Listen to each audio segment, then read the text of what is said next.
Is sponsored by Southern Trophy House, Mooyah Burgers, Fries, and Shakes in Brentwood, Sir Speedy of Music City, and the Omni Nashville Hotel. Now, back to the studio with your host, high school sports legend Bruno Reagan and high school graduate Ray Dosky. If we can find a way to add Delvin McKenzie as producer into the open, that would be great.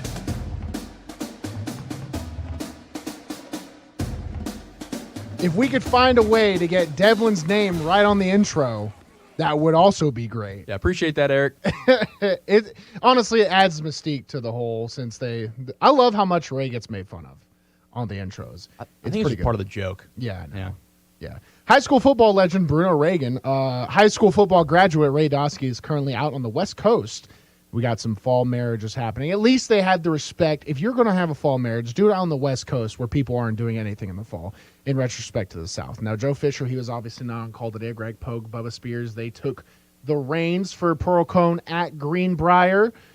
And Joe Fisher's son got married, so congrats, Joe Fisher's son. And Greg, Bubba, if y'all are still listening, that was a great game, great call. Congrats to Pearl Cone and Coach Brisetti on locking up that region, winning 7 straight games. It's a tough feat, especially after going down 0-2. But real quick, I wanted to get you the scores around the mid-state, so let's go to our first scoreboard update.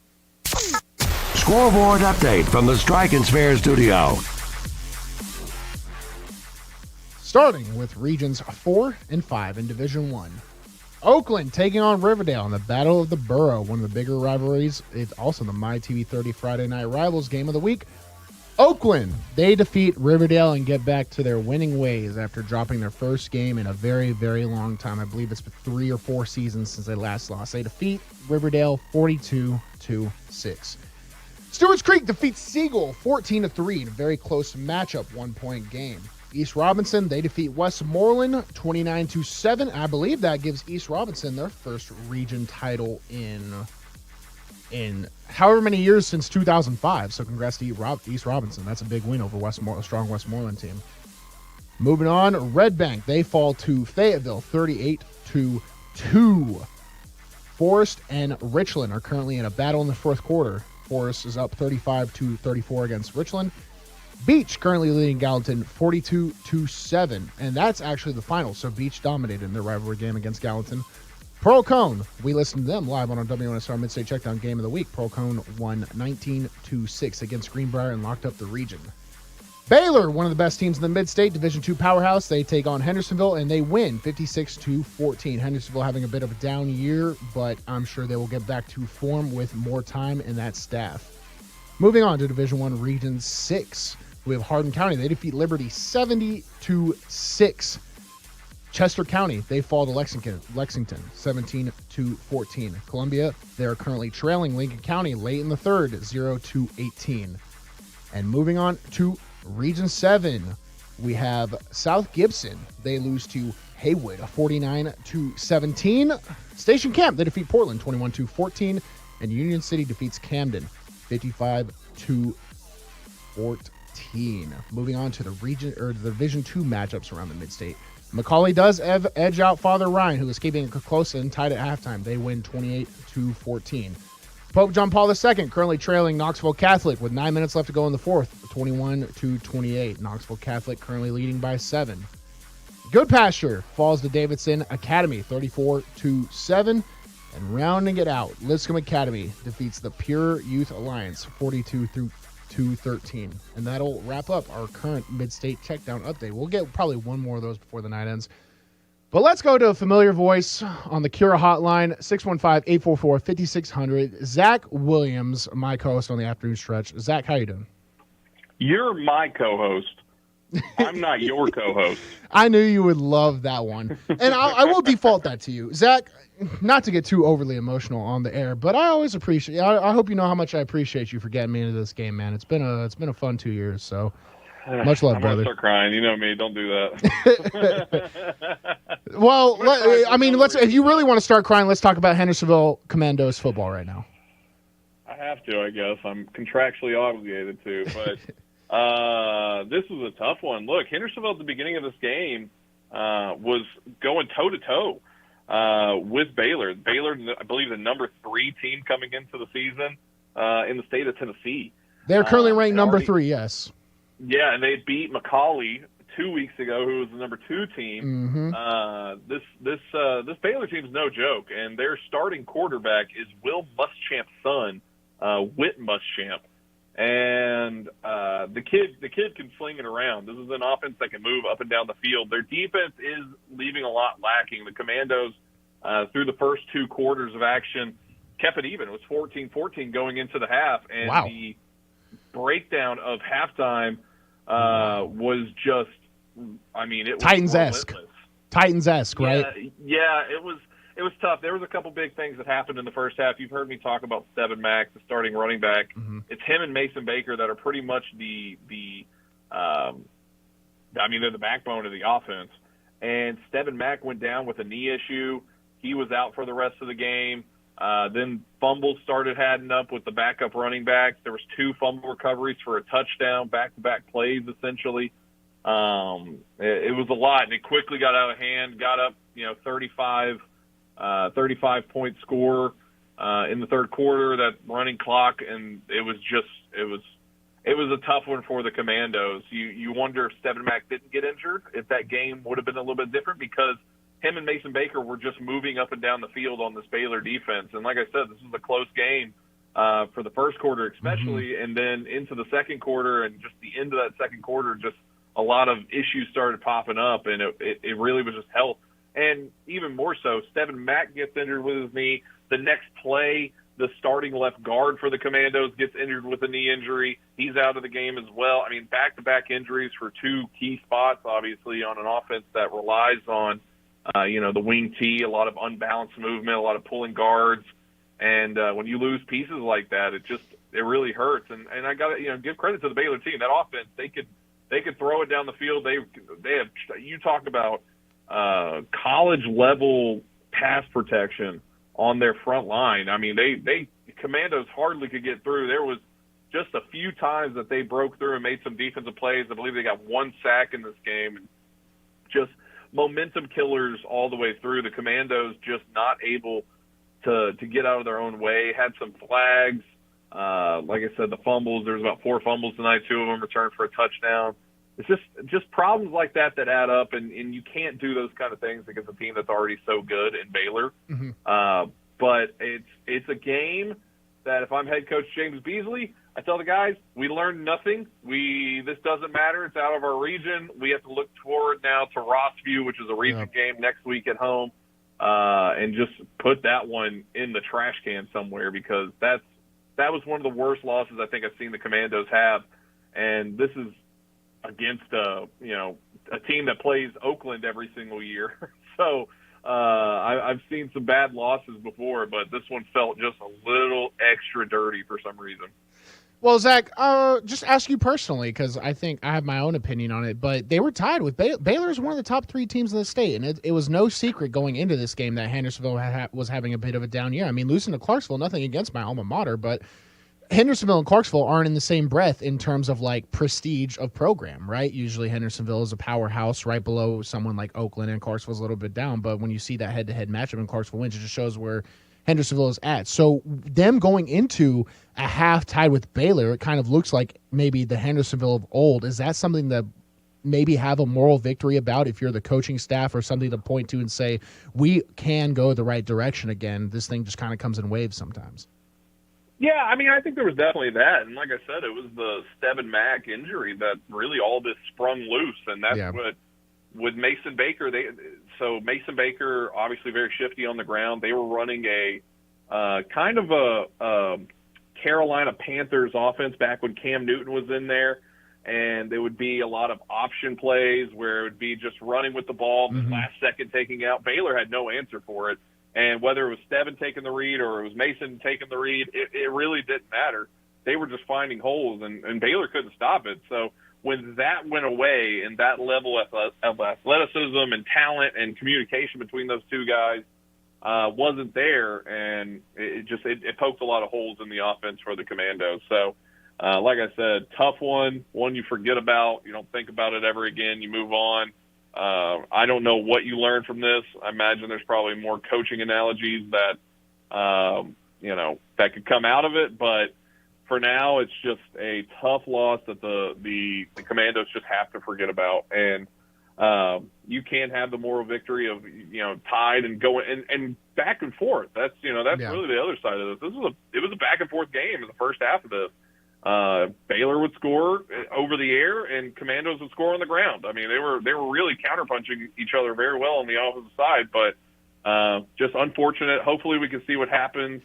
No official word on Steven Mack. I heard some things. Not going to say things right now just because I'm not a doctor, and the people that were telling me weren't doctors. So when it comes to knees, Bruno, you know that very well as well.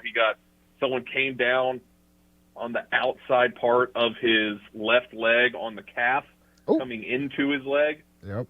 Which I instantly, when I saw it and heard and saw everything, I was like, oh, this is what happened to Bruno. This is exactly what probably happened to PCL Bruno. or MCL if you get hit from the outside. Now, it could be anything with knees. You never know for sure until the MRI. And people can have a pretty good idea with people can have like I would say the doctors told me like 90-85% chance of just being right on the fly, being able to hand test knees, but you will never know for sure until you get that thing MRI'd. So they'll probably have to go double check. But it sucks happening that late into the season, especially because the Commandos season isn't over.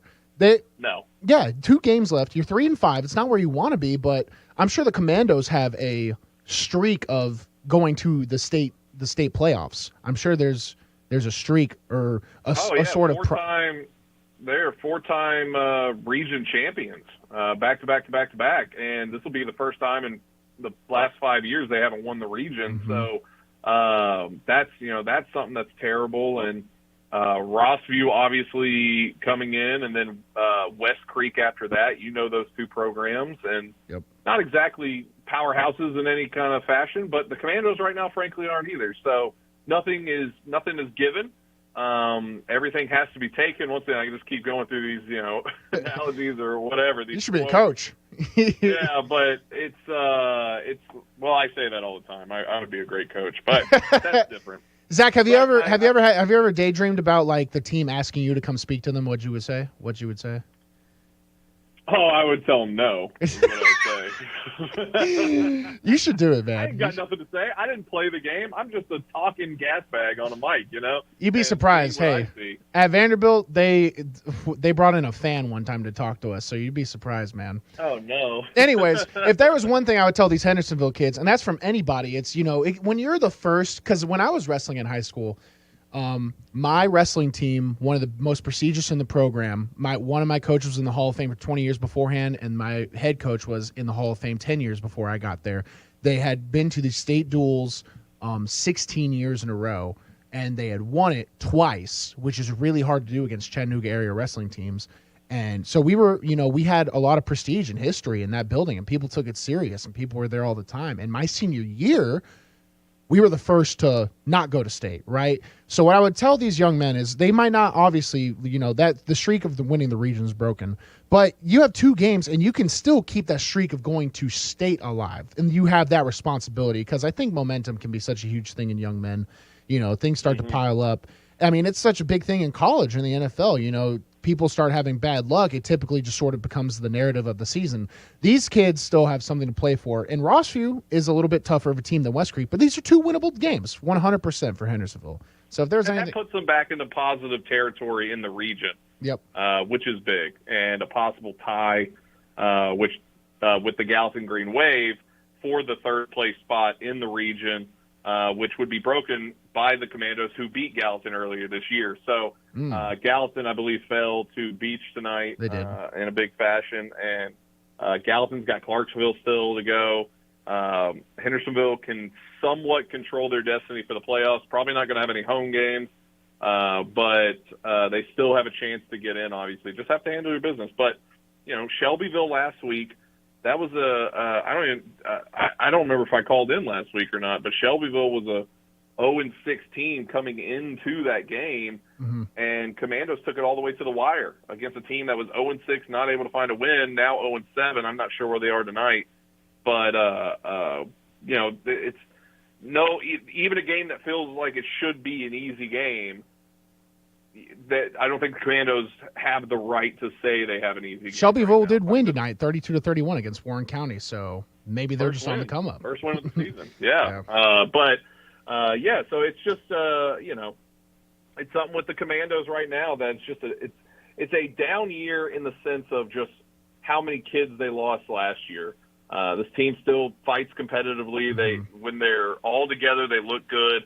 Could they make noise in the playoffs? Absolutely, because of their style. I mean, a ground team like they are can just be annoying for tempo for another team, can be annoying for running the clock out, things like that. So, there's a lot to be said here. There's just crazy that we're 2 weeks away from the regular season being done. But the Commandos right now just trying to get back in the win column right now, not able to string together wins currently, and 3-5 on the season. Rossview next week. Just try to figure it out. Yeah, I will say that. So on one hand, Hendersonville, they haven't won 2 games in a row all season. 3-5. Yeah. They just haven't found that mojo. That'd be a good thing for a young team to string together those 2 things and just get to the playoff and see the level of competition that Hendersonville is usually used to. And if anything tonight, up to playing to the half, it showed. Last thing I'll ask you, Zach, before I let you go. What's the outlook for Hendersonville next season? I don't want to look too far ahead for these young men or have them think that, but does it look brighter for Hendersonville? Is it a lot of young talent that's going to be returning? I think Mason Baker, you said he was a sophomore every time we've talked about him. So I just wanted to know, he's a junior. Yeah, are you bullish on the Commandos? So. Yeah, absolutely. I mean, absolutely. They have a younger team this year. They're going to get a lot of their pieces returning from last year. Some of their offensive linemen are going to be graduated out, but Mason Baker coming back. That'll be huge for their offense, and every year someone steps up. And this year it was Steven Mack, after sitting behind guys in years past like Brent Rowe, who was a star running back for this team. And then last year, Ellis, who's playing up at Austin Peay now. Torrin Baker, who stepped up last year. He's over at Tech right now. There's going to be some guys step up. And like I said, this year it was Steven Mack. I don't know who it's going to be. Prince Vance, I believe he'll be graduating out. There's a couple kids out there. So Stephen Mack was on this team, and then Steven Mack, his younger brother, was on this team, and now there's a Stedwin Mack. So who knows that family's been. Stephen Mack plays for Swanee. We'll see where Steven ends up at. I imagine he's going to be playing on Saturdays, and I think he got offers from Memphis actually. But that must be a play-by-play nightmare. MTSU. That must be a play-by-play nightmare with those names.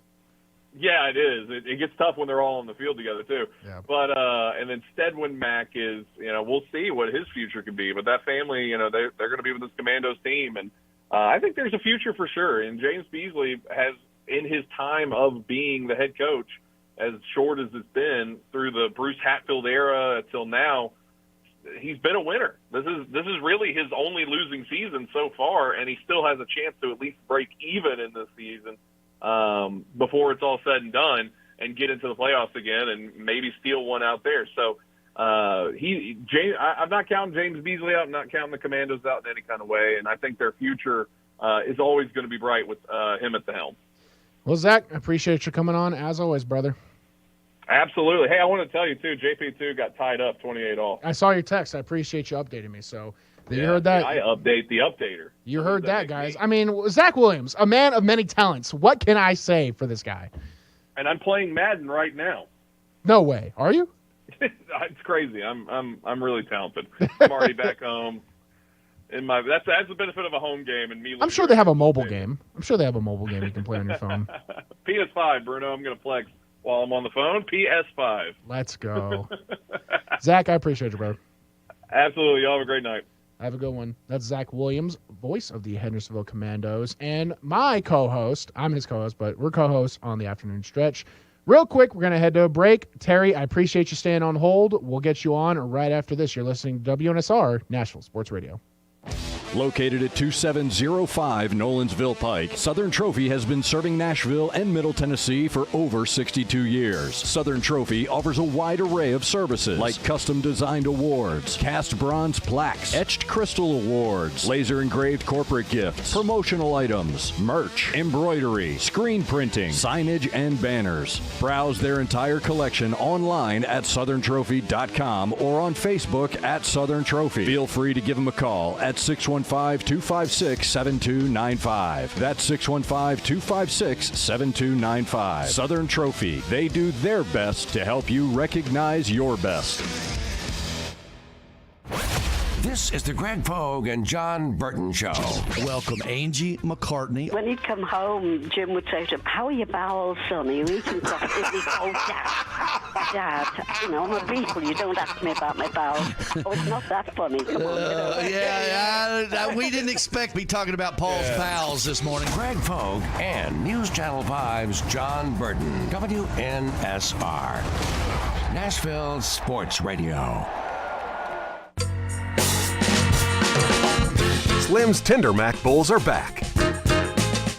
We start with a 3-cheese blend to make our delicious mac and top it with chopped hand-breaded tenders and Colby Jack cheese.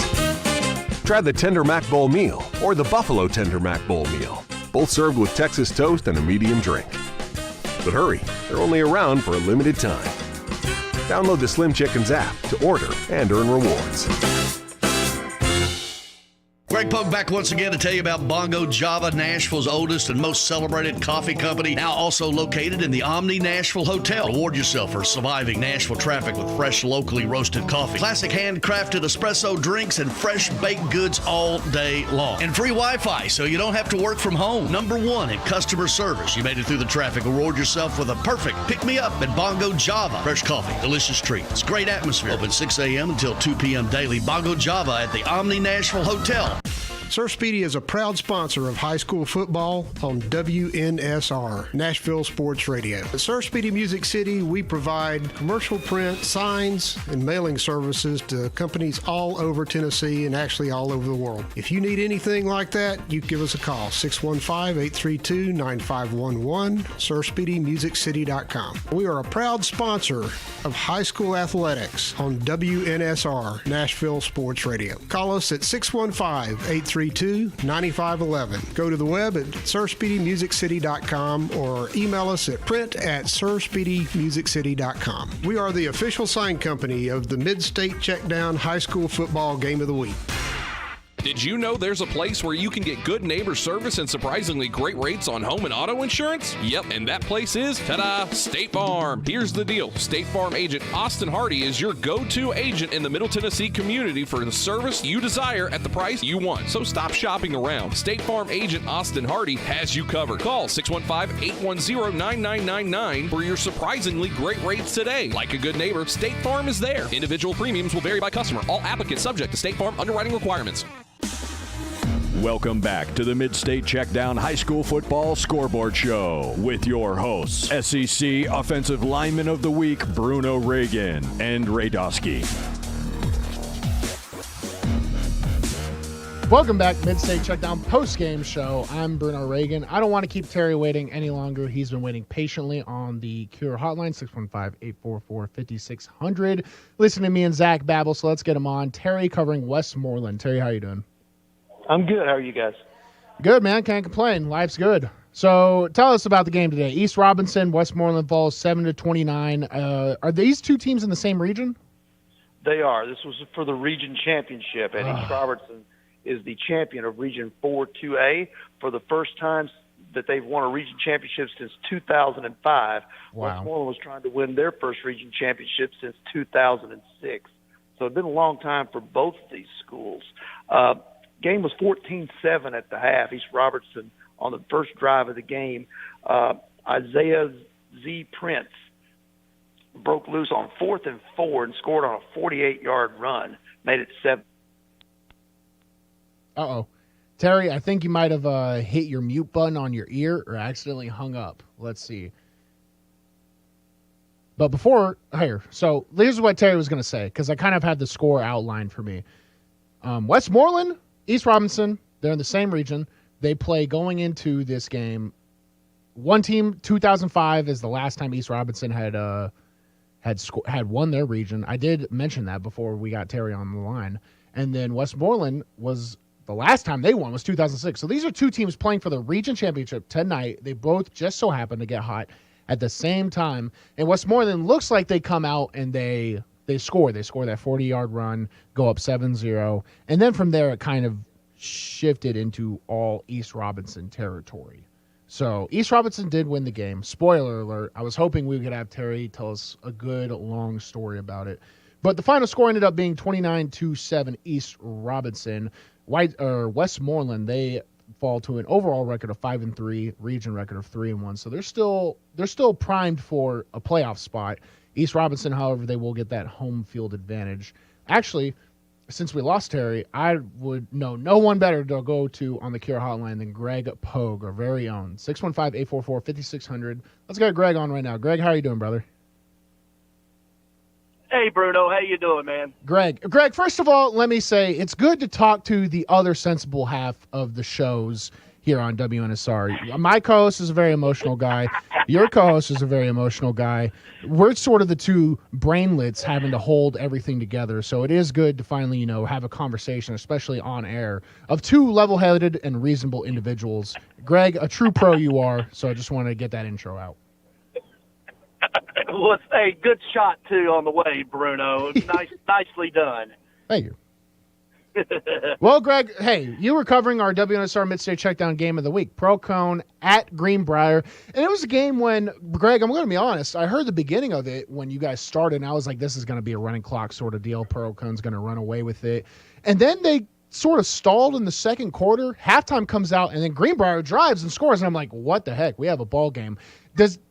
What was the visual vibe on the field? Because I would have figured Pearl Cone would have ran away with it. Was it, just a stalling of energy, or what do we see that sort of stopped that momentum that Pearl Cone had?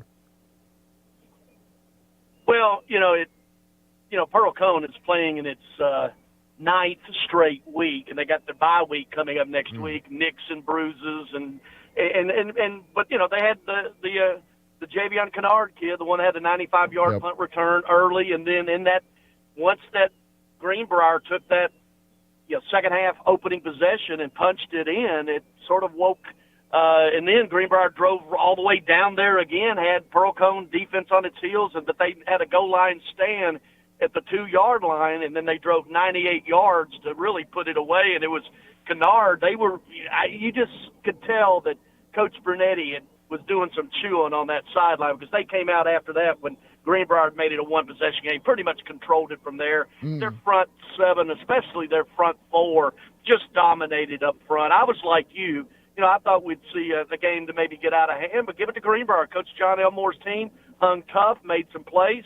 They actually turned the ball over to give Pearl Cone the short field for their second touchdown. So Pearl Cone gets out of there with the region championship, but Coach Brunetti wasn't ready to celebrate afterward. Yeah, and I noticed you and Bubba were talking during the second half, and you were mentioning a lack of a passing attack. And while Pearl Cone is known for its athletes, especially its backs, I got to play with Keyshawn Vaughn, who was a Pearl Cone graduate, went to Illinois, went to Vanderbilt, and then now he's on the Tampa Bay Bucks. So I can see why these teams rely on the rushing attack. But did that surprise you at the lack of passing from two teams competing essentially for the region title? Well, Greenbrier is based on the run. They run a wing tee out of a wishbone. Out of a shotgun, rather. So they are definitely not going to throw it around, and neither does Pearl Cone. I think Brunetti and his philosophy is that we're going to not beat ourselves. The only way the teams could beat us like this is turn the ball over, and they rely on the run. They're big boys up front, just the plows up there, and that's their game as well. They're not a team that's going to come out with Tarleton, the quarterback, and throw it all over the yard, and they proved it with that 98-yard drive. They did not throw a single pass on that entire drive. That's insane. And something that did pop up also was Pearl Cone's defensive line. I think that was the most talked about position group on the field tonight. What was it about those guys? Were they getting penetration? Was it TFLs, stalling drives? What were they doing that was so special tonight? Well, they were just pushing the offensive line of Greenbrier around. They're big, they're fast, they've got lateral quickness, so Greenbrier could never get to the edge on them. And they were really just doing it with their four up front. They were dropping, their linebackers and what Coach Bubba called the curl and those little hooks or the crossing pattern. So they were dropping 7 into coverage and just rushing the 4, and they were getting it done with the 4. And you know that, Bruno, if you can apply pressure just with 4, you've got 7 out there in a cover 2 deep. Yeah, you can keep everything in front of you, and that's what they did. Nice. And I did notice, I think at the beginning of the game, you mentioned it in passing, Pearl Cone had 12 players on their depth chart for the defense. Was that accurate with what you saw on the field, or was that maybe they just forgot some names? Or because that's a very scary amount of depth if that was true. Well, they list a 4-3, and then they had 2 corners, 2 safeties, and a nickel on their depth chart. And so I guess it's just that is what it is, just the depth they have back there, in the secondary with all those athletes. They weren't playing with 12 on the field, but I just highlighted that, hey, the depth chart that we received had 12 defensive starters. No, they didn't. Thank you. Thank you for clearing that up, Greg. At times they did. Yes. I was very confused because I thought what came out of that was they had 12 players to play on defense. I didn't know if it was injured. That's what I assumed from it. But you're talking from different personnel groupings, a nickel package or something like that. Maybe get a skinnier guy on the edge. He just listed 12 starters, and their base is basically a 4-3. Mm-hmm. And was this Pearl Cone's first time as the WNSR Mid-State Checkdown Game of the Week, or was it their second time? It was the first time we had Pearl Cone. We had Cane Ridge last week, and so another Metro team. So, Pearl Cone, you look at what they did. They, in the preseason, they scrimmaged Lipscomb and Baylor. And their first 2 games of the year, they lose to Cane Ridge and Montgomery Bell Academy, which they beat last year. So you're talking about, 2 scrimmages and then 2 games to open the season playing up at a 6A, and then obviously with, NBA Division II at the top level as well. And, they've reeled off now 7 straight wins since it, and that's what Bernady always does. He loves to play that NBA game every year, and credit Marty Uverard at NBA for scheduling because he got him beat last year. Yeah, that does take something for the schedule, because typically D2 has been a powerhouse in Metro. It's up and down sometimes. They're very talented teams, but typically they don't match up well with the D2. They take a loss. That's actually huge for NBA to reschedule them. So Cane Ridge, they played them gross, another great team. But now Procom, they're 7-2. They're on a 7-game win streak, which shows a lot about their character and the way Brunetti is building that team, because young men can get caught up in the momentum. So to overcome 0-2 was huge. And they have a bye week going into Montgomery Central. This is Clarksville area team. I'm from that area. And frankly, Montgomery Central, I don't think there's any chance they beat Pearl Cone. So we're looking at a Pearl Cone team that's on an 8-win streak going into the playoff. Do you see this team, being a threat? Well, I do. Last year, they won their first 2 games. Then they ran into the buzzsaw Tullahoma that, went 15-0 last year and won the 4A state championship. Yeah, I believe this is a team that can make a deep run in 4A. They're going to have just the way the region and the pairing set up in the playoffs. Their region as champion, they will play 1 and 2 and certainly 2 and maybe 3 games at home before they would even get to the semifinal round. So the scheduling rotation from year to year sets up nicely that they could be playing their first 3 games at home in the playoffs. That's awesome. And I want to also give credit to Greenbrier. They fought hard. They came out in the second half. Pearl Cone's not a pushover team. But Greenbrier they're currently 4-4. So they're 1 win away from being able to to sneak into the state games themselves. They have Tullahoma coming up, who Pearl Cone beat 45-0, I believe, earlier in the season. And then they also have Marshall County. Do you think this Greenbrier team gets one of these wins and then sneaks into the state playoffs? I do. Tullahoma this year lost everybody, and they lost again tonight as well. And Marshall County is going to be a tough one. I think they're probably the second best team in the region. Marshall County is a tradition-rich program as well. So Greenbrier's looking for that 3rd or 4th spot. The loss to Creekwood last week hurt them a little bit. Now with 2 losses in the region, and still with Marshall County ahead, they need to get one of these last 2 for sure to be in that situation. Well, Greg, I appreciate you. I want to let you know you did an awesome job, you and Bubba Spears, with Joe Fisher out, So just want to give you your props. Good job. And it's always a tough gig having to follow you guys up. So just want to compliment y'all and I'm glad. I've been honored to do this with you guys, honestly. This is my first kind of solo assignment. So appreciate you, Greg. Well, you guys have done you guys done great all year. You, Devlin, I know. Ray's out tonight, but the yeoman's work there too. Every time I get in the car on the way home on Friday nights, I listen. So good job of you guys. Thanks, man. Thanks for having me. Appreciate it, Greg.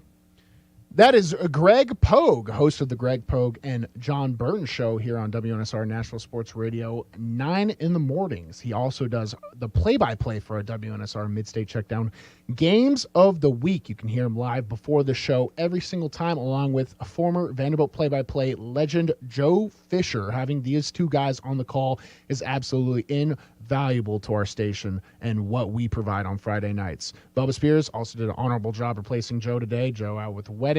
Real quick, now that the games have wrapped up on the final, let's do our last scoreboard update. Scoreboard update from the Strike and Spare studio. Starting with finals, it's funny enough, I mentioned the JP2 score before Zach came on, and then Zach gave us an update on the JP2 score. And then when he gets off, he texts me again the JP2 score. JP2 leads 42-28 now after being down 7. An absolutely insane comeback against Knoxville Catholic. They end up winning 42-35 as the final. But now we'll get right back onto our schedule. Our Mid-State Checkdown scoreboard update, starting with Division I Region 4. Finals, Oakland. They finish on top against Riverdale in the Battle of the Borough rivalry game. MyTV 30 Friday Night Rivals. Oakland wins 42-6.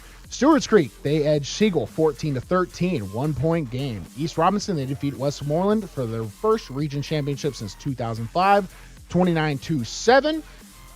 Moving on to Division I, Region 5. Beach defeats Gallatin in a rivalry game, 42-7. Richland defeats Forest, 42-41. Moore County defeats Collinwood, 42-0. Red Bank falls to Fayetteville. Red Bank scoring 2 and Fayetteville scoring 38 to win the game. Here on our very own WNSR Mid-State Checkdown Game of the Week, Pearl Cone defeated Greenbrier, 19-6. Baylor defeats Hendersonville 56-14. Baylor, the third-ranked team, according to MaxPreps.com, was tied with Hendersonville. Hendersonville showing shades of what they used to be, and I think they can get back to it. Continuing on, Eagleville, they defeat Huntland 21-13, and Lawrence County defeats Tullahoma 14-10. Moving on to Division I, Region 6. Liberty, they fall to Hardin County, scoring 6 to Hardin County's 70. Jackson Southside, they defeat McNairy County 41-7. Lexington defeats Chester County 17-14. Dixon County falls to Smyrna 42-14. Franklin County defeats Spring Hill 49-0. And Stewart's County falls to White House 14-49. White House defeating them. Moving on to Division I, Region 7. Ripley defeats Bolton 31-0. Houston County falls to Gibson County 24-27 is Gibson County on their victory. Station Camp defeats Portland 21-14, and Camden falls to Union City 55-14. Moving on to our Division II mid-state matchups. McCauley, they edge out Father Ryan 28-14. Father Ryan, if there is such a thing as the best 2-7 team in the state, it's Father Ryan. They're always a threat. You just got updated on Pope John Paul. They win 42-35 against Knoxville Catholic in an absolutely crazy matchup. Good Pasture falls to Davidson Academy. Davidson Academy scores 34-7. Lipscomb Academy, the consensus #1 ranked team in the state, they defeat Pure Youth Athletic Alliance out of Memphis 42-13. Nashville Christian defeats Columbia Academy 31-14. And wrapping it all up, MUS, one of the top Memphis private schools, defeats Christian Brothers 21-14. And that'll wrap up our mid-state checkdown scoreboard update. That's a lot of games for the mid-state. Real quick, before we eventually go to our next break and get our next caller on, I just wanted to go over the Max Preps current top 25 list for the state of Tennessee and talk about some of these teams, all right? Lipscomb Academy, they're currently ranked the consensus #1. They were the preseason #1. Going into this season, it was Lipscomb, MBA, and Oakland. Those were sort of the top 3 revolving teams. And I think most people had it Lipscomb, then Oakland, then MBA. Obviously, Oakland was plagued with injuries, and they take their first loss in their 35-game win streak going on. Oakland can't overcome injuries. They end up falling, so they're currently ranked 5th in the state. Montgomery Bell Academy, they are behind Lipscomb 7-0, 8-0, and I don't think they have any crossover. They can have common opponents, but Lipscomb in the smaller school Division 2 division, whereas MBA is in the upper school. So that they might end up being 1 and 2 at the tail end of this thing. Baylor, they come in at number 3. They play the Hendersonville Commandos. They play them close, but Baylor eventually edges it out. Macaulay, who has been the Division 2 team, who has the most recent success in the state tournaments, they are currently ranked number 4, barely edging out Father Ryan. Oakland currently ranked 5th, 6-1, a perennial public school powerhouse. Knoxville Base West High School, currently 7-0, kind of sneaking in there in the rankings. They are ranked number 6. And Brentwood Academy, Nashville area private school, 6-2 on the season. Trailing them is Ensworth, ranked 8th, also 6-2.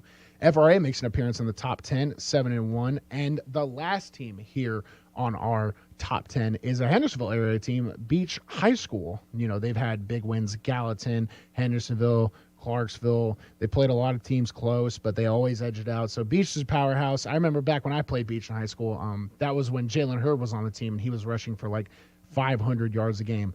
Some other Nashville area schools in the top 25 I'm going to highlight. We have a lot of Chattanooga in the middle. Cane Ridge metro area, they're currently 7-1. They played Pearl Cone, who you just listened to here on the WNSR Mid-State Checkdown Game of the Week. That was their first game. Cane Ridge is ranked 16th of the state, and Pearl Cone played them 17-14. If that tells you how good Pearl Cone is, currently on a 7-game win streak, looking to make it 8 off of the bye week going into the state playoff. CPA, Christian Presbyterian Academy, say that 5 times fast, currently ranked 19th at 4-4. That says a lot about the private school divisions here in Tennessee, that the fact a 4-4 team can still be in the top 25. CPA is no slouch. They've had close games against every single opponent. Pope John Paul II, out of Hendersonville, they're currently 5-2 and ranked 21st. Ravenwood, another Brentwood public school, ranked 5-3, or they're ranked 22nd with a 5-3 record. They have played all these public schools except for MBA, incredibly close. MBA had a great showing with Marcel Reed at their quarterback spot, and that's the highlight of teams in the top 25. Real quick, I want to take it to a break. We'll have another sort of set of eyes that were watching this Pearl Cone Greenbrier game in my boy Brady, who will be on us on the line next on the Cure Hotline, 615-844-5600. Stay tuned. You're listening to WNSR, Nashville Sports Radio. If you're in the mood for quality burgers and handmade milkshakes, Mooyah is where you need to be. With 2 locations in Brentwood and Franklin, Mooyah is your only choice for handcrafted Angus beef burgers, fresh cut fries, and homemade ice cream milkshakes. With vegan, paleo, and keto options, Mooyah has something for every taste. Order online, dine in, or carry out. Located in Brentwood and in Franklin off West McEwen Drive. For the best quality and the best taste at the best price, make it Mooyah. With 13 locations nationally, including Smyrna, Star Leasing Company is a semi-trailer one-stop shop and the perfect place to build a career as a semi-trailer mechanic. Seeking candidates with all levels of experience, Star Leasing Company has a semi-trailer technician trainee program with sign-on and quarterly bonuses and other opportunities such as $1,000 for having a yearly physical. The package also includes 401k with company match, health, dental, and vision insurance, competitive pay with weekly paychecks, and paid holidays and time off. Star Leasing Company, not your typical semi-trailer leasing company. Visit starleasing.com to learn more. Located at 2705 Nolensville Pike, Southern Trophy has been serving Nashville and Middle Tennessee for over 62 years. Southern Trophy offers a wide array of services like custom designed awards, cast bronze plaques, etched crystal awards, laser engraved corporate gifts, promotional items, merch, embroidery, screen printing, signage, and banners. Browse their entire collection online at southerntrophy.com or on Facebook at Southern Trophy. Feel free to give them a call at 615-256-7295. That's 615-256-7295. Southern Trophy. They do their best to help you recognize your best. Hey, it's Sammy Kincaid, host of Power Hour with Sammy Kincaid. Every Saturday morning from 9 to 10, listen in as I highlight women in sports from high school to the pros, athletes and administrators, And you know what? Let's talk some ball with women covering the game across the country. Power Hour with Sammy Kincaid is every Saturday morning. Listen in on Nashville Sports Radio from 9 to 10 a.m.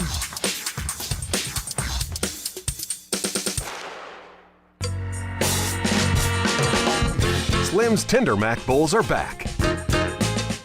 We start with a 3-cheese blend to make our delicious mac and top it with chopped hand-breaded tenders and Colby Jack cheese. Try the Tender Mac Bowl meal or the Buffalo Tender Mac Bowl meal, both served with Texas toast and a medium drink. But hurry, they're only around for a limited time. Download the Slim Chickens app to order and earn rewards. Greg Pogue back once again to tell you about Bongo Java, Nashville's oldest and most celebrated coffee company, now also located in the Omni Nashville Hotel. Reward yourself for surviving Nashville traffic with fresh, locally roasted coffee, classic handcrafted espresso drinks, and fresh baked goods all day long. And free Wi-Fi, so you don't have to work from home. Number 1 in customer service. You made it through the traffic. Reward yourself with a perfect pick-me-up at Bongo Java. Fresh coffee, delicious treats, great atmosphere. Open 6 a.m. until 2 p.m. daily. Bongo Java at the Omni Nashville Hotel. Welcome back to the Mid-State Checkdown High School Football Scoreboard Show with your hosts, with 40 consecutive starts in a row, Bruno Reagan, and a guy who has shown up to work on time for the most part 40 days in a row, Ray Dosky.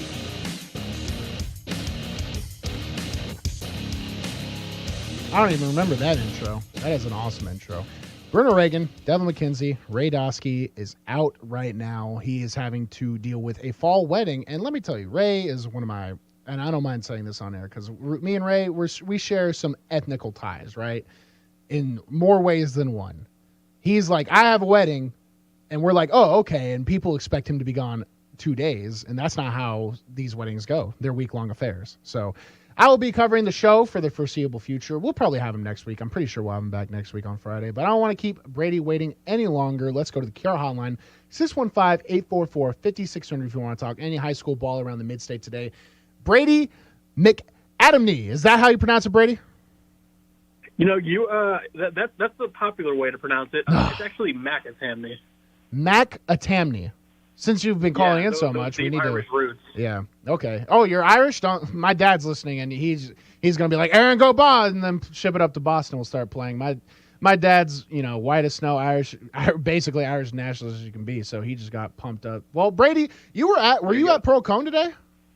I was at Greenbrier where they were playing Pearl Cone. Yeah. Yeah. So you were basically on the same. We had the same. I had the ears. You had the eyes. Pearl Cone, they edged it out. They're 7-2. They're gonna probably go on a bye week and probably beat down Montgomery Central.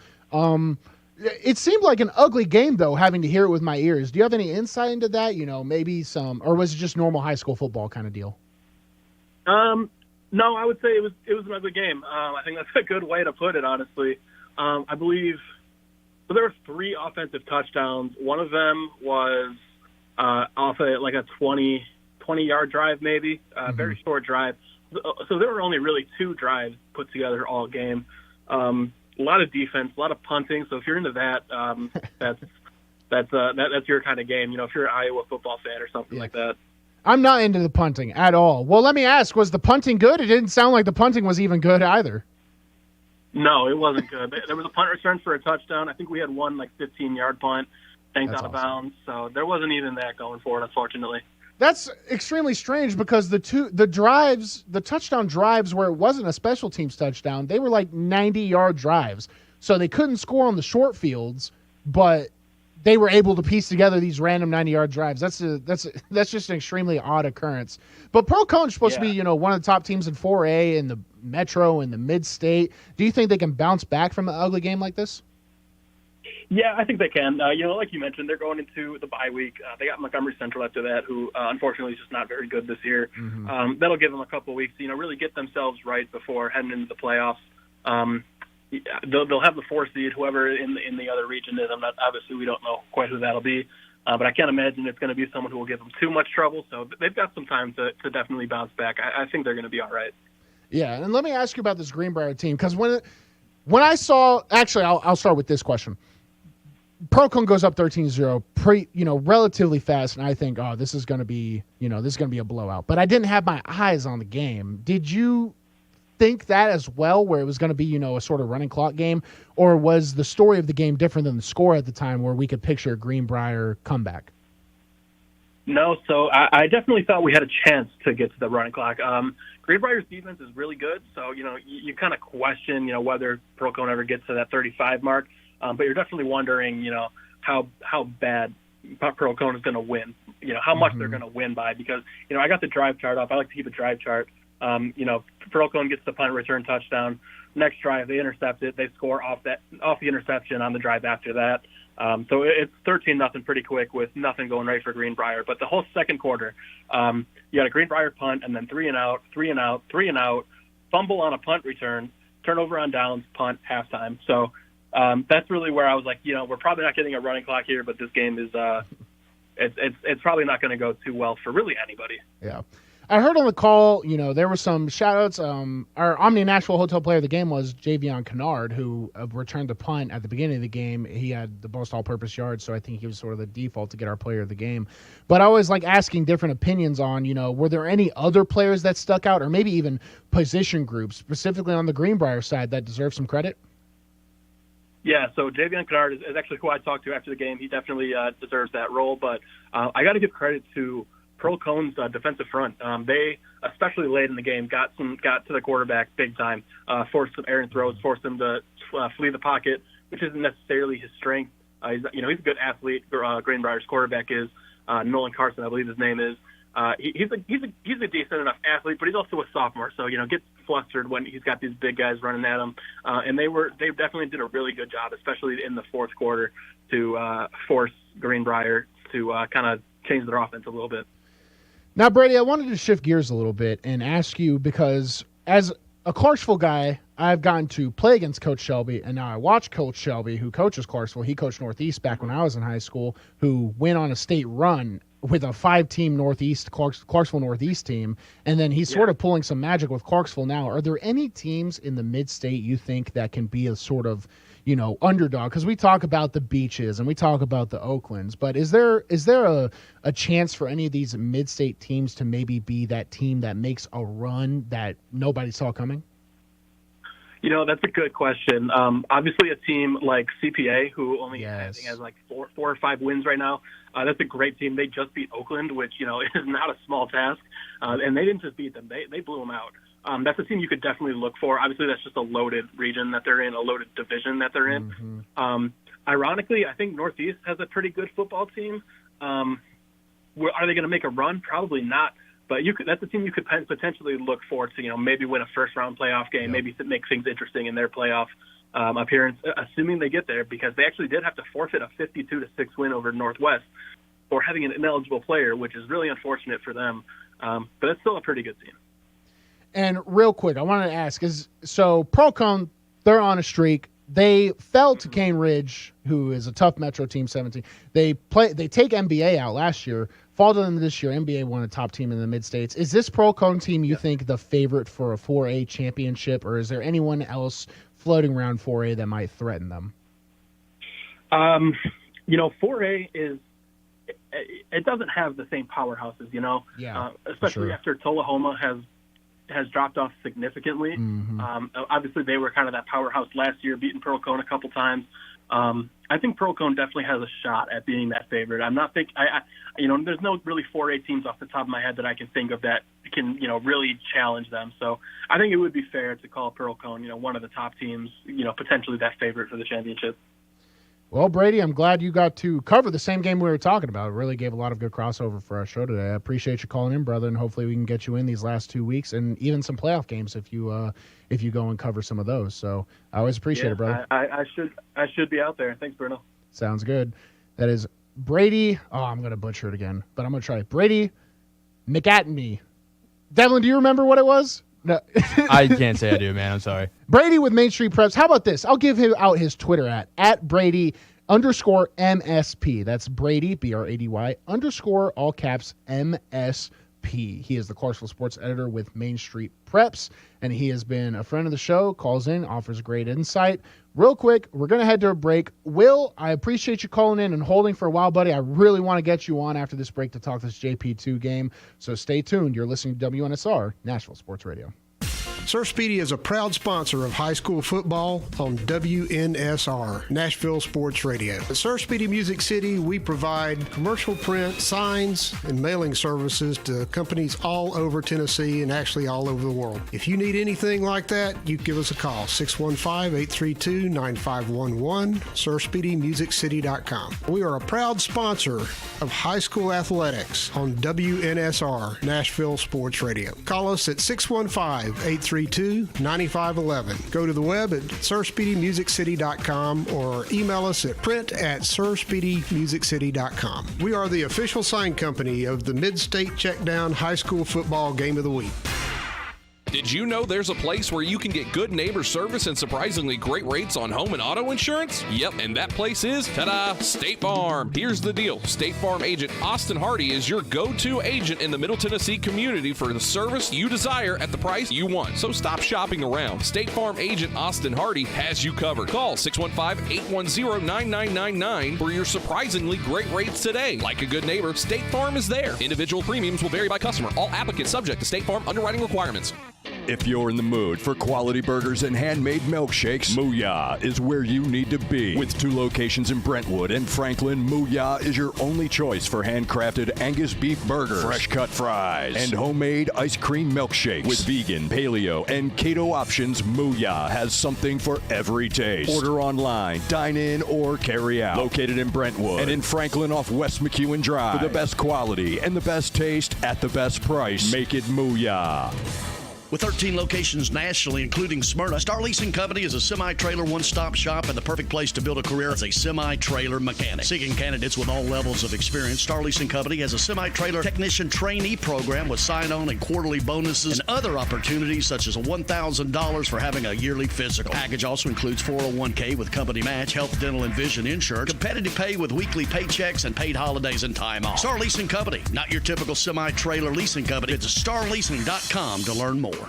Located at 2705 Nolensville Pike, Southern Trophy has been serving Nashville and Middle Tennessee for over 62 years. Southern Trophy offers a wide array of services like custom designed awards, cast bronze plaques, etched crystal awards, laser engraved corporate gifts, promotional items, merch, embroidery, screen printing, signage, and banners. Browse their entire collection online at southerntrophy.com or on Facebook at Southern Trophy. Feel free to give them a call at 615-256-7295. That's 615-256-7295. Southern Trophy. They do their best to help you recognize your best.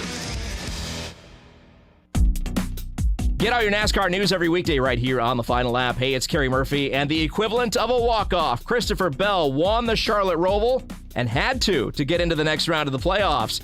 Up next, the round of 8 kicks off from Las Vegas. So grab all the latest NASCAR news, race recaps, driver interviews, stats, and info every single weekday. Same place that Seatbelt does. This is Christopher Bell, and you're listening to The Final Lap with Kerry Murphy.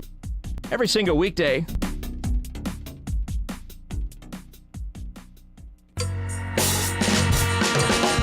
Slim's Tender Mac Bowls are back.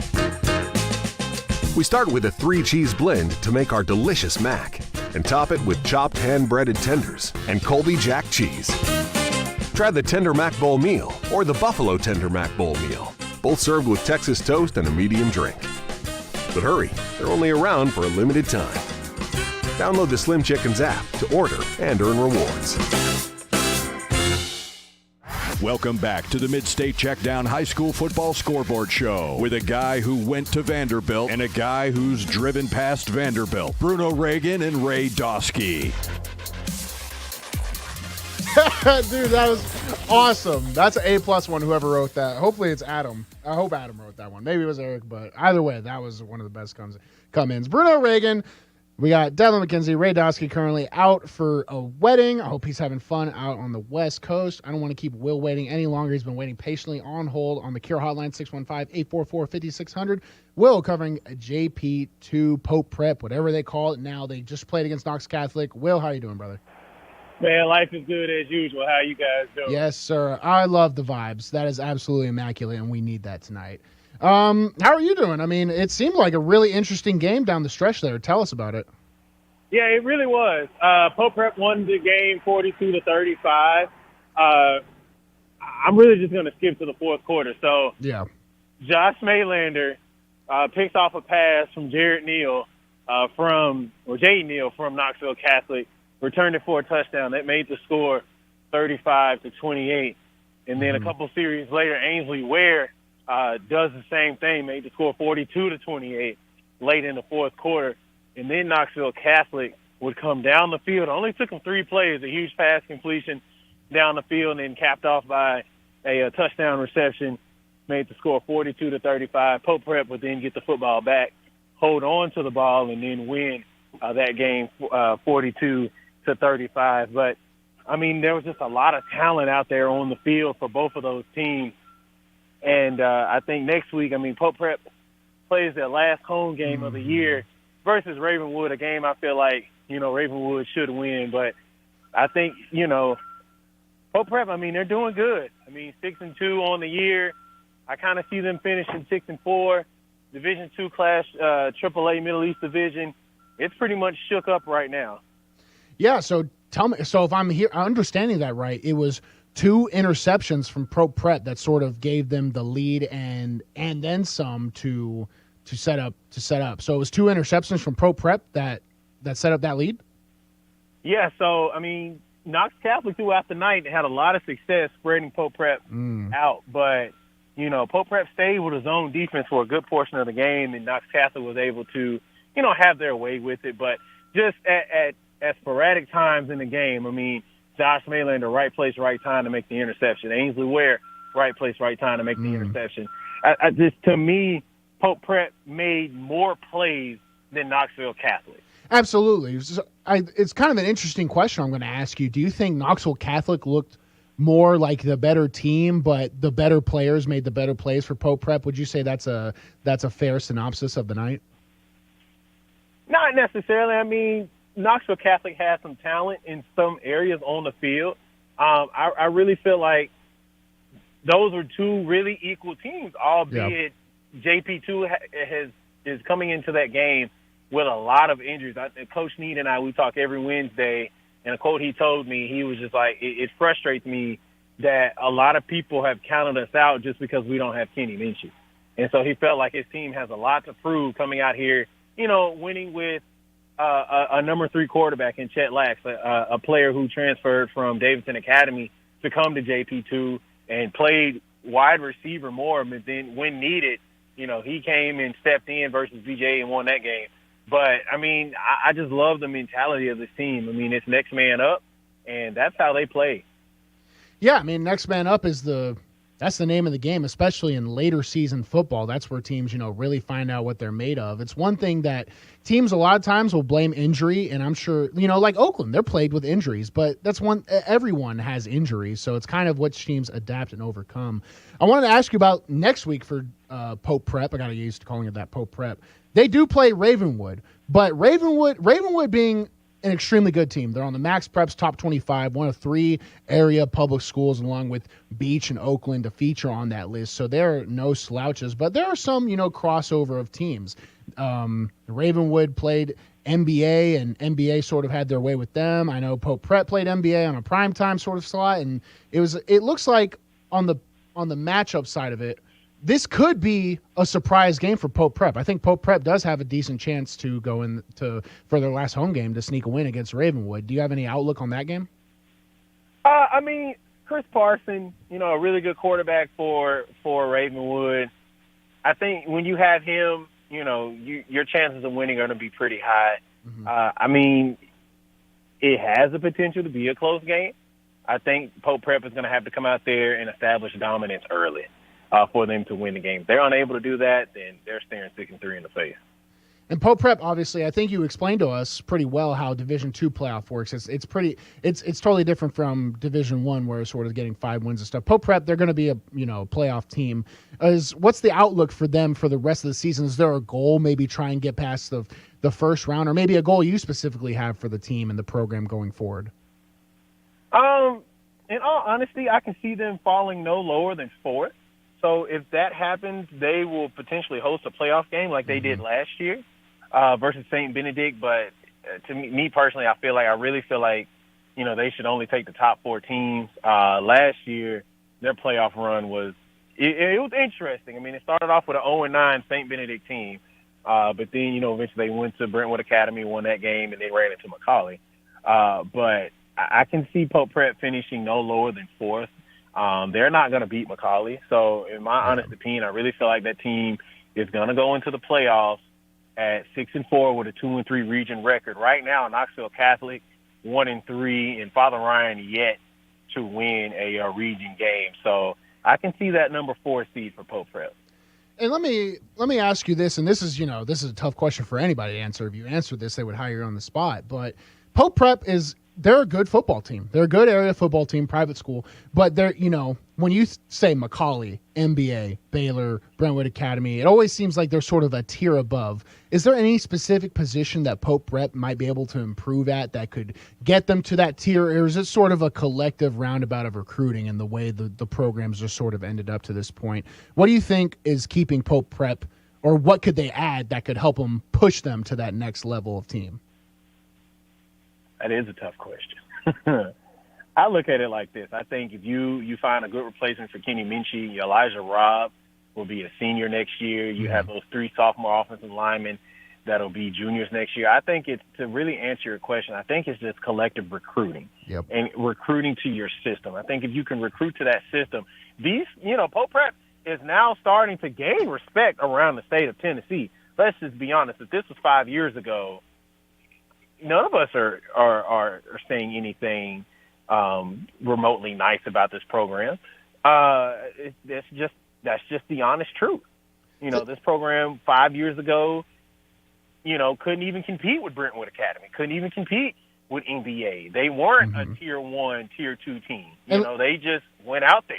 And I don't mean to cut you off, Will, but I want you to expand on that for maybe the viewer and a guy like me who I've been going around doing the XFL, USFL thing. So the past 5 years, I haven't been around to see that. Can you tell me the story of Pope Prep kind of coming into a team that is to be respected in that sort of time scale? Because that sounds like an impressive feat, especially in a tough division where people can get used to being the stepping mat. It seems like Pope Prep has actually made strides. I wanted you to just kind of explain that 5-year period of growth. So I'll take it back to when I started. So I started at Pope Prep in 2018 with Zach Williams. They were an average team at that point in time. I think he went 5-5 that year. Coach Justin Geisinger was the coach at that time. So he was starting to build that confidence in JP2. That's what they were called at that time.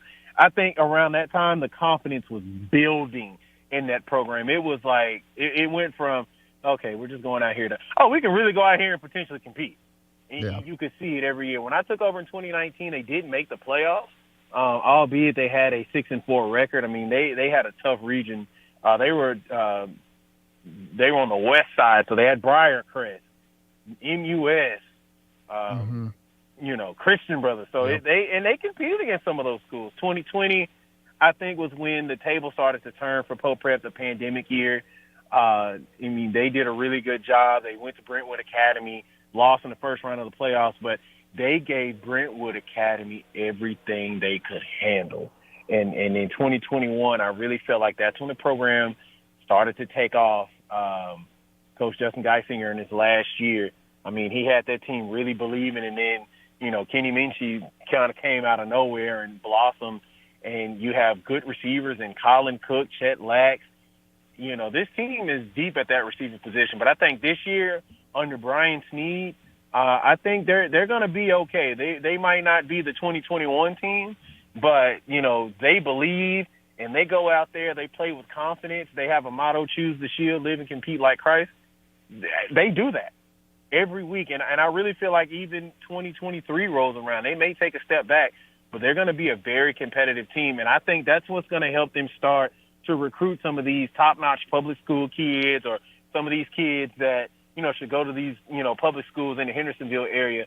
And one thing I will say is each year they've had a fairly decent player that has come from California. So this year is Josh Maylander. Last year was Kevin Boyce and Josh Espindola. And these 3 young men are all making contributions on this team. Absolutely. Well, I appreciate the breakdown. Hopefully we can get you in next week, and maybe a big win, a program-changing win for Pope Prep. Well, next week I'll have someone else calling in. I'll have an assignment, a volleyball assignment at TSU. So, yeah. No problem. Well, that sucks because I love having you on, Will. I mean, you do a great job, man. I appreciate it. Oh, man, thank you, man. Hey, I love you guys, too, man. Love WNSR. Shout out to Greg Pogue. Yes, sir. Zach Williams, man. Y'all have a great night. Have a good one. Showing respect to the OGs. I appreciate it. I love how he mentions that the team has, a logo and a saying and a brand. I mean, that stuff is invaluable, especially to young men. It's invaluable to the pros. I mean, look at some of the best teams out there. Like when the Patriots were to have their dynasty, it was the Patriot way, and they had this specific way of doing things, carrying yourself, talking to the media. It matters, creating a sense of unity and symbolism. I mean, hey, I'm a comm major from Vanderbilt, and a lot of people will see comm and they'll say, oh, that's an athlete. Not at Vanderbilt. Go talk to anyone in the comm department. That has like the second lowest GPA at that school. I don't know why they make that degree so hard, but one of the things we study is the abstract nature of symbols and how they affect people and, revolutionize movements. I mean, a symbol can be something that upheaves a nation.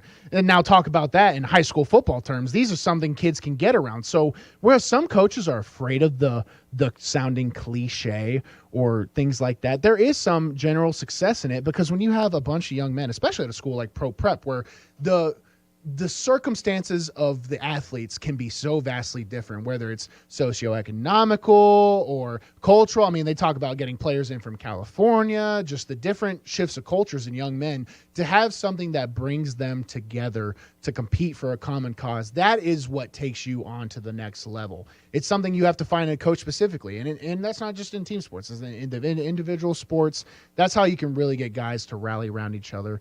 Real quick, I wanted to hit to our last break. You were listening to WNSR, Nashville Sports Radio. Greg Pogue back once again to tell you about Bongo Java, Nashville's oldest and most celebrated coffee company, now also located in the Omni Nashville Hotel. Reward yourself for surviving Nashville traffic with fresh, locally roasted coffee, classic handcrafted espresso drinks, and fresh baked goods all day long. And free Wi-Fi so you don't have to work from home. Number one in customer service. You made it through the traffic. Reward yourself with a perfect pick-me-up at Bongo Java. Fresh coffee, delicious treats, great atmosphere. Open 6 a.m. until 2 p.m. daily. Bongo Java at the Omni Nashville Hotel.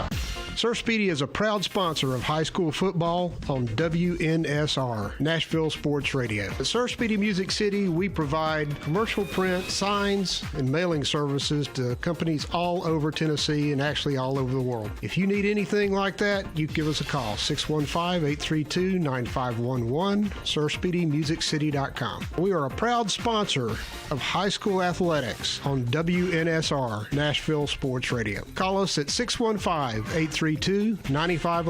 Go to the web at SirSpeedyMusicCity.com or email us at print@SirSpeedyMusicCity.com. We are the official sign company of the Mid-State Checkdown High School Football Game of the Week.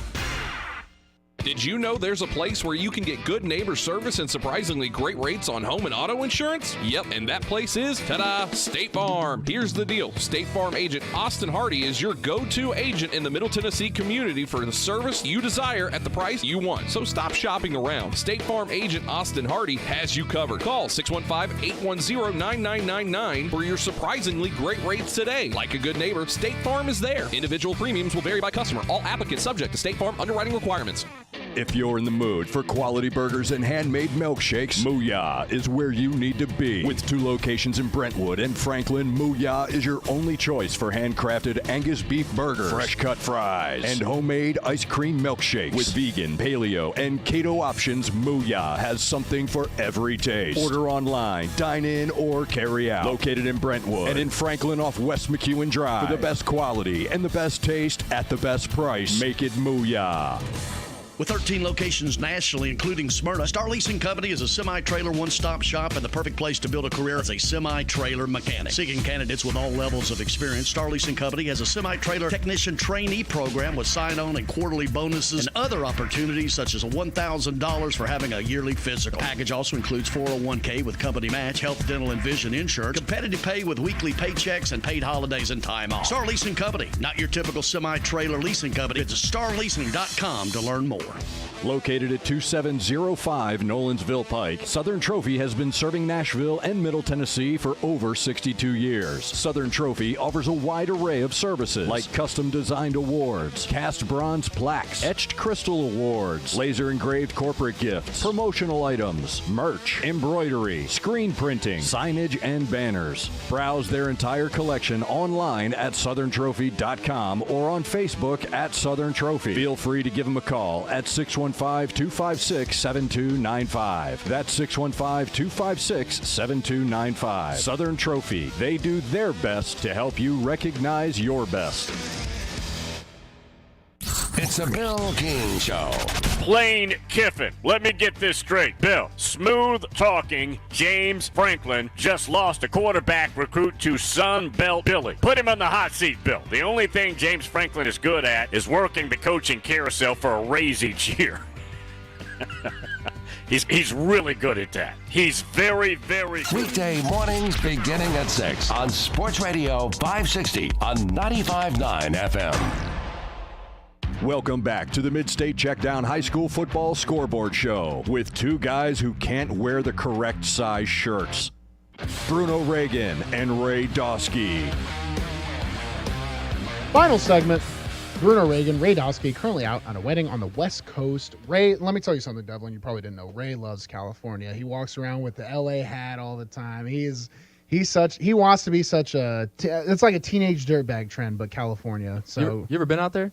Yeah, I hate LA. I love LA. You love it? I love it, man. It smells terrible. It feels great. It does feel great. It rains so sporadically all the time. So I was with the Chargers before they told me to go home after a week.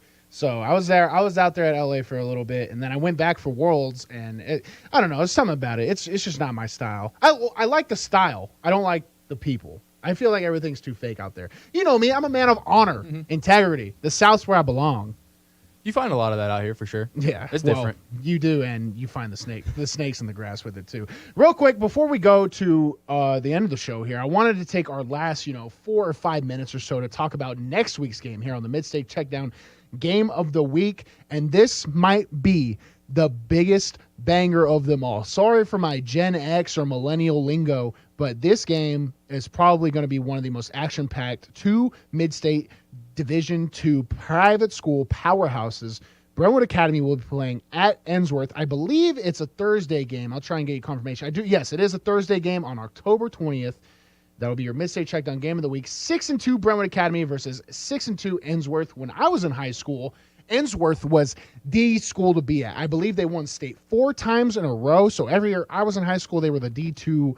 They were their D2 division state championship. I had a lot of teammates that came out of Ensworth.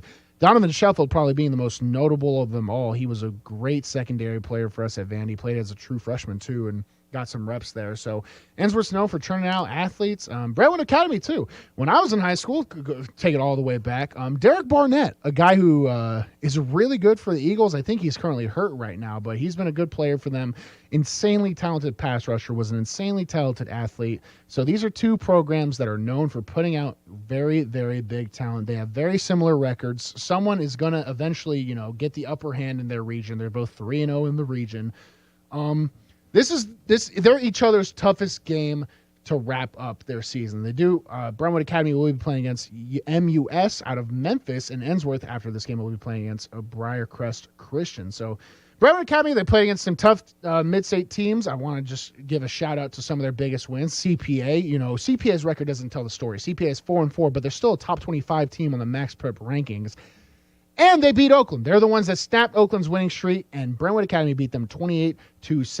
Briarcrest Christian, another good team, they defeat them 38-7. NBA was probably Brentwood Academy's biggest test on the season. They did come out short, but not, against this NBA team who's collectively either 1 or 2 the best team in the state. To only end up losing 21-35 just shows how close this Brentwood Academy team is. Ensworth, on the other hand, they have had some also pretty dominant wins. They played against the tough MUS team already and have won 27-17. They've had some public school matchups against Antioch, 55-21, but their common matchup, NBA, they lost 35-17. So NBA has beaten both Brentwood Academy and Ensworth, but Brentwood Academy had 4 more points than Ensworth. So if that common matchup tells you anything, they played recently too. Ensworth played them tonight last week, and Brentwood Academy played them on the 23rd of September. So it's not like it's a far cry. We're going to see 2 teams, very tough, very evenly matched, filled with talent, both threats to take the state title for their division. They will be your WNSR Mid-State Checkdown Game of the Week. We will have Joe Fisher back on call, not to say that Bubba Spears, didn't live up to the hype or anything. Bubba Spears and Greg Pogue. Bubba Spears filled in honorably for Joe Fisher, but I think we all know, being a Vanderbilt guy, how talented and how awesome Joe Fisher is on call. So if you're a Brentwood Academy fan or an Ensworth fan or just a general Tennessee Mid-State high school football fan, this is going to be the game you want to listen to, and we'll have you covered the entire the game will be on Thursday. So you'll listen to the game Thursday, then you'll come back to the studio Friday for the Mid-State Checkdown post-game show. Game is Thursday at 7 p.m. Our Mid-State Checkdown post-game show, I would probably pencil us in for 9 or 9:30. 9:30. Me, the host, I promise to you. We'll start at 9:30 to 11. We'll just keep it to our normal schedule. Next Friday to go over all the scores of the Mid-State, go over our WNSR Mid-State Checkdown in a week. We are on the tail end of this thing. We have 2 more weeks left. This was an awesome show. Devlin, I appreciate you for always controlling the madness behind the board, especially with Ray not here. Because Ray, you and Ray are both producers.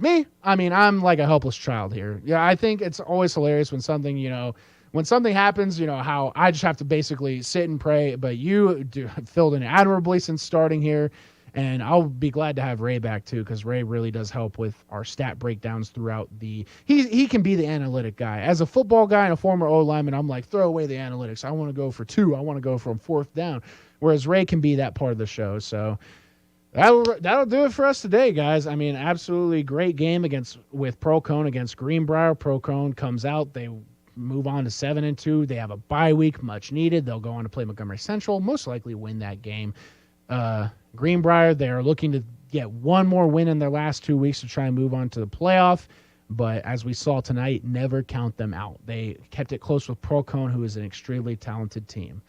That'll do it for us tonight. I'm Bruno Reagan. Typically, I got Ray Dosky beside me, but I do have Devlin McKenzie. That was Greg Pogue and Bubba Spears on the call for Procone at Greenbrier. This is the Mid-State Checkdown postgame show, and you were listening to WNSR Nashville Sports Radio. Thank you. You've been listening to the Mid-State Checkdown High School Football Scoreboard Show. Tonight's broadcast is brought to you by Southern Trophy House, Mooyah Burgers, Fries, and Shakes in Brentwood, Sir Speedy of Music City, and the Omni Nashville Hotel. And make sure you're tuned in next week to the Mid-State Checkdown High School Football Scoreboard Show on Nashville's home for high school football, WNSR Nashville Sports Radio.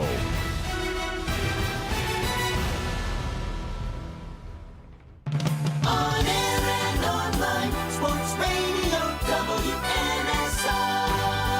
Brentwood, Nashville.